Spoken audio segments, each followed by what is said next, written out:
Mon attitude détermine mon altitude.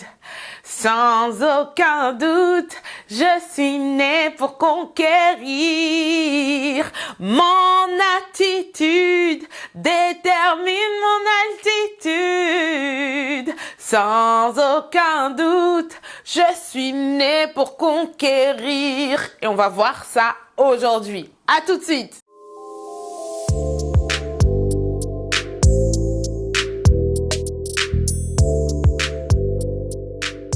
Hello guys, j'espère que vous allez bien. Bienvenue encore de retour et aujourd'hui je voulais vous parler de quelque chose qui m'a affecté moi-même parce que il y a plein de choses que Dieu il a mis dans mon cœur. C'est-à-dire qu'au départ moi-même je ne rêvais pas à ces choses-là. Et puis il a mis ça dans mon cœur et puis moi j'ai décidé d'y croire. J'ai commencé à y penser et puis je me suis vue être cette personne, obtenir cette chose avec cette position. Et puis le temps passait. Et puis, je voyais toujours rien se passer. J'ai compris que ce n'est pas juste parce que Dieu a dit qu'il allait faire quelque chose pour toi que ça va se passer. Il y a aussi cette dimension de préparation. Parce que plus que te donner, Dieu est plus intéressé à travailler ton caractère, plus que à te donner des choses. Donc, avant de te donner cette chose-là, il te donne la vision. Mais avant de te positionner là-bas, il va te préparer. Parce que, par exemple, dans la Bible, on a l'exemple de Joseph. Joseph, c'était un jeune, un petit peu l'enfant chéri de son papa, donc enfant gâté. Et puis, Dieu lui dit qu'il va être roi. Que ses frères, ses sœurs, sa famille va se prosterner devant lui, donc il va dominer sur eux. Et lui, dans son immaturité, il va raconter ça à ses frères, ses sœurs, etc. Et puis, même il rend ses frères jaloux. Dieu n'allait pas le faire devenir roi dans cet état-là. C'était pas possible. Ça allait être une catastrophe totale. Mais Dieu lui a donné la vision. Et puis petit à petit, Dieu a travaillé chez lui. Vous savez ce qui s'est passé? Première chose qui s'est passée, c'est que quand Dieu il t'envoie une parole, Dieu il t'abaisse d'abord. C'est-à-dire que Dieu lui dit, tu vas régner sur toute ta famille et boum, il se retrouve dans un trou. Mais ce trou-là n'était pas une fin en soi. Ça ne voulait pas dire que la parole de Dieu n'avait plus de sens. C'était le début de la préparation que Dieu avait prévue pour pouvoir le positionner où Dieu avait prévu. Donc, quand Dieu te donne une parole et que tu te trouves dans un trou, là, c'est là où c'est vraiment le commencement de la matérialisation de la chose, dépendant de ton caractère, dépendant de ton attitude. Aujourd'hui, je vais te donner quelques points auxquels tu peux faire attention qui vont te permettre à toi-même faire la rétrospection sur ta vie, à réaligner ce qui est à réaligner pour activer, accélérer la matérialisation de ce que Dieu a prévu pour toi parce que ton attitude va toujours déterminer ton altitude. Il faut que tu comprennes donc que ton attitude, tes comportements, tes systèmes de fonctionnement et réactions en saison de crise, de mécompréhension vont déterminer ton altitude. Ton altitude, c'est ton niveau dans la vie. La qualité des personnes qui t'entourent, la qualité des opportunités que tu as, la qualité de travail que tu auras. Numéro 1, il faut que tu comprennes que ton attitude reflète vraiment ce en quoi tu crois. Si tu crois que tu es né pour devenir président ou pour devenir dirigeant, ta foi va être vue dans ton attitude. Ça veut dire que tu vas commencer à te préparer. Tu vas regarder comment est-ce que les présidents font, comment est-ce qu'ils vivent, quelles études ils font, te positionner comme tel, chercher à devenir la personne qu'il faudra comme ça quand l'opportunité va se présenter à toi, tu seras prêt. Si tu crois que Dieu il t'a dit ça et que tout ce que tu fais, c'est croiser tes doigts ou avoir une attitude qui est aux antipodes de ce qu'il a prévu pour toi, ça montre que tu n'as pas la bonne attitude et tu es en train de retarder l'accomplissement de ce que Dieu a prévu pour toi. Tu ne peux pas avoir un rêve d'un niveau 1 million avec des habitudes dans ta vie quotidienne niveau 100 €. Ça va pas ensemble. C'est très important, regarde, Proverbe 23:7 dit « Car il pense dans son cœur, tel il pense dans son cœur, tel il est. » Donc, si tu crois dans ton cœur et que tu penses que tu es faite pour être cette personne-là, ça va se voir dans tes actions. Change tes actions, que tes actions sont en adéquation avec la qualité de personne qu'il faut pour obtenir ce que Dieu il a prévu pour toi. Tu vas voir qu'en faisant ça, Dieu va t'encourager par des petites choses. Il va te montrer qu'il est content de toi. Il va te permettre de progresser. Tu vas accélérer l'accomplissement de sa promesse dans ta vie. Deuxième chose, j'en ai un petit peu parlé. Il faut que tu comprennes que quand Dieu, il a prévu de t'élever, il va d'abord t'abaisser. Pourquoi?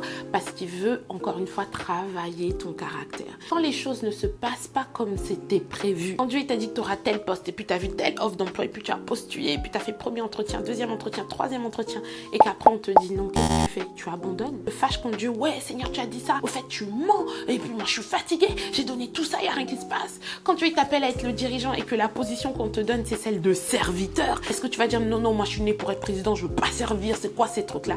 Ou est-ce que tu vas embraser cette opportunité et dire au moins je suis plus proche, je suis dans la maison où peut se produire mon ascension, donc je vais être fidèle dans les petites choses? Est-ce que tu vas avoir la mauvaise attitude qui va retarder ce que Dieu a prévu pour toi? C'est très important que tu aies cette attitude-là, surtout quand les choses ne se passent pas comme tu l'avais prévu. La Bible dit dans Proverbe 4, 23, « Garde ton cœur plus que toute autre chose, car de lui viennent les sources de la vie. » Quand on t'a offensé, qu'est-ce que tu fais? Tu gardes rancune ou tu pardonnes? Quand tu as reçu du mal à quelqu'un à qui tu as fait du bien, qu'est-ce que tu fais? Tu veux rendre le mal, tu dis « je fais plus jamais de bien » ou tu continues à faire du bien quand même? Est-ce que quand tu as eu des échecs passés, tu abandonnes et tu laisses la peur dominer ou tu réessayes encore en comprenant que l'échec n'est pas une fin en soi, c'est juste un apprentissage, c'est juste une sorte de scanner qui te montre ce que tu dois perfectionner, qu'ensuite tu deviennes cette personne-là.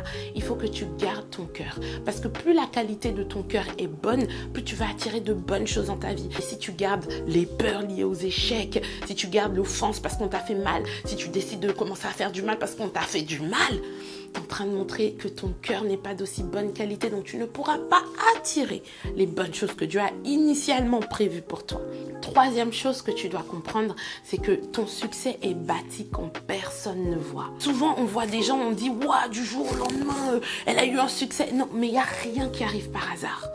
Ces personnes-là, peut-être depuis des années, elles développent leurs capacités, elles font des vidéos, elles apprennent des choses, elles lisent des livres. Peut-être qu'elles faisaient ce qu'elles font à ce niveau-là, mais de façon bénévole. Qu'est-ce que toi, tu peux faire? Quelle attitude tu peux avoir là dans le secret pour bâtir ce que tu veux avoir comme résultat par la suite? Luc 16, verset 10 dit « Celui qui est fidèle dans les moindres choses, l'est aussi dans les grandes. » On te confie quelque chose d'insignifiant, comment est-ce que tu réagis? Et même comment tu fais n'importe quoi, c'est comment tu fais tout. Si tu es médiocre déjà dans le niveau où tu es, bah quand on va te mettre là-bas, ça sera médiocre x 10. Mais si tu gères déjà bien tes 10 euros, bah quand on va te donner 1 million, tu géreras bien parce que 10 euros ou 1 million, c'est la même chose. En soi, c'est juste plus de zéro.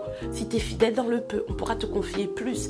Si tu demandes à Dieu de te donner une grande maison, il t'a donné un studio et ton studio est complètement au bazar, mais ça sera comment quand il va te donner la grande maison? Tu vas la ruiner complètement parce que ça demande un autre niveau de propreté, d'organisation. Sois fidèle dans le peu afin que Dieu puisse te donner plus. Et quatrième chose, il faut que tu sois humble. Il faut que tu sois prêt à changer, même si tu as toujours fait comme ça. Que tu sois prêt à apprendre d'autres personnes. Que tu sois prêt à te laisser manier par Dieu. Et parfois, Dieu va même te demander non, laisse cette opportunité. Toi, ça t'a l'air d'être, ah ouais, mais si je vais là, et ben ça va me permettre de, et puis ça va accomplir ce que Dieu veut que je fasse. Et puis Dieu va te dire non, n'y va pas. Là, il faut que tu sois humble, que tu fasses confiance à Dieu. Parce que la Bible dit dans Jacques 4, 6 que Dieu, il résiste aux orgueilleux, mais il fait grâce aux humbles. Et l'humilité attire la faveur de Dieu dans ta vie. Tu n'as pas besoin de tout contrôler. C'est Dieu qui contrôle. Toi, tu fais quoi? Tu suis les pas qu'il a prévus pour toi. Ses pensées ne sont pas tes pensées. Ses façons de faire ne sont pas tes façons de faire, mais les siennes sont toujours mieux. Et quand tu vas avec Dieu, lui protège tes pas. Tu es dans la paix au fait. Tu n'as pas grand chose à faire. Tu as juste à marcher dans ce qu'il te dit, lui obéir. Même si tu ne comprends pas, même si ce qu'il te demande de faire paraît être aux antipodes de ce qu'il t'avait dit qu'il allait se passer. Mais arrivé tellement de fois parce que Dieu, il aime prendre toute la gloire. Il veut faire à sa façon. Il veut faire venir la chose à toi. Il veut pas que toi, tu aies fourni tes propres efforts pour y arriver. Parce que ce que ça te coûte pour arriver à ce niveau, c'est ce que ça va te coûter pour maintenir cette chose-là. vaut mieux que ça te coûte juste Dieu. C'est la meilleure des stratégies. Et quatrième chose que tu dois comprendre, c'est que ton attitude accélère ton élévation. Et ça, on le voit dans Philippiens 2, 14 à 15. Faites tout sans murmure ni hésitation, avant que vous soyez irréprochables et purs. Et c'est dans cette attitude-là que Dieu va pouvoir te promouvoir, te faire confiance, ok? Ne murmure pas, ne sois pas le grand râleur. Parce qu'à chaque fois que tu murmures, tu stagnes spirituellement, tu stagnes dans le progrès. Mais si tu écoutes bien toutes les personnes de succès, elles vont te dire que la gratitude fait partie de leur vie. Et moi, je le vois, les gens qui vont loin, des gens qui ont de plus en plus d'opportunités, c'est des personnes qui sont reconnaissantes pour ce qu'elles ont déjà. Ça, c'est important, ok? La gratitude plus l'obéissance produit ta propulsion divine. Répète ça avec moi. Mon obéissance plus ma gratitude produit ma propulsion divine. J'espère que tu as compris et que tu t'es analysé toi-même et que tu ne seras pas un auditeur oublié, quelqu'un qui a entendu ce qui a dit « Ah ouais, elle a raison » et demain tu retournes dans ton habitude d'hier, mais que tu vas décider de prendre cette parole, de faire les ajustements nécessaires dans ta vie afin de ne plus retarder ce que Dieu il a prévu de plus grand pour toi. Avant de finir cette vidéo, déjà si tu n'es pas abonné, je t'invite à liker, à commenter, ok, et à t'abonner et à partager même cette vidéo à quelqu'un qui en aura besoin. Mais avant de finir, j'aimerais bien prier avec toi. Seigneur notre Dieu, je te remercie parce que tu es bon et c'est parce que tu nous aimes que tu nous donnes des instructions afin que nous puissions y obéir, afin que tu puisses nous promouvoir, nous permettre d'avoir la position que tu as prévue pour nous. Je prie que Seigneur, tu nous donnes la grâce de pouvoir nous dépouiller, nous détacher des mauvaises habitudes, des mauvais cheminements de pensée, que tu puisses travailler dans notre cœur pour qu'il soit pur et qu'il ne retienne pas ces mauvaises choses qui attirent de mauvaises choses dans notre vie, afin qu'on puisse être qualifié devant toi, pour que tu puisses nous permettre de pouvoir avancer. Et tu vas dire avec moi, je déclare que mon attitude change. Voilà pourquoi mon altitude grandit. Amen, amen, amen. Merci d'avoir regardé cette vidéo. Encore une fois, aie la bonne attitude et tu vas voir que ton altitude va grandir sans même que tu aies grand effort à faire. Voilà, c'est tout pour aujourd'hui. Je te donne rendez-vous la semaine prochaine pour la prochaine vidéo. Et n'oublie pas, tu es né pour être grand. Juste aie la bonne attitude. Ok? Bye guys!